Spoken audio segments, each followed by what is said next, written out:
আসসালামু আলাইকুম ফ্রেন্ড, কেমন আছো তোমরা? বরাবর আসলাম নতুন আরো একটি ব্লগ ভিডিও। তো আমি এখন ঘুমের থেকে উঠে ব্রাশ টাশ করে রেডি হয়ে চলে যাচ্ছি ডিউটি। তো ডিউটি যাওয়ার সময় তোমাদেরকে দেখার জন্য একটু ভিডিও করে নিলাম।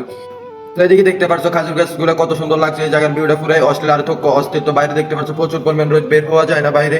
তো প্রচুর পরিমাণ রোদ, বাইরে বের হলে এমন অবস্থা আছে শরীর পুরো চেক করে উঠে। তো হাঁটতে হাঁটতে চলে আসলাম দোকানে এসে তো মাস্ক টাস্ক লাগে রেডি হয়ে গেলাম, কারণ যদি বলো দিয়ে আসে ফাইন তো আমি ঢুকাতে হবে। তো আমার বড় ভাইয়ের কথা তো কইলো আপনার যে হিন্দি হুসনা চলবে হিন্দি করে ঢুকাই দিব।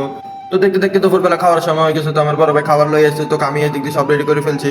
তো এবার আমরা সবাই খাওয়ার জন্য রেডি হয়ে গেছি। তো আজকের খাবারটা পুরাই অস্ট্রেলে সাড়ে তো অস্থির হয়েছে। তো দেখতে দেখতে সন্ধ্যাবেলা হয়ে গেছে। তো আমাদের ডিউটির টাইম শেষ, তো আমরা ডিউটি শেষ করে রুমে চলে যাচ্ছি। তো এই ডাব্বাটা দেখতে পাচ্ছেন, এই ডাব্বাটার মধ্যে শহীদেরা কাপড় চোপড় রেখে যায়। তো যারা গরিব মিসকিন আছে তারা এখান থেকে নিয়ে যায়।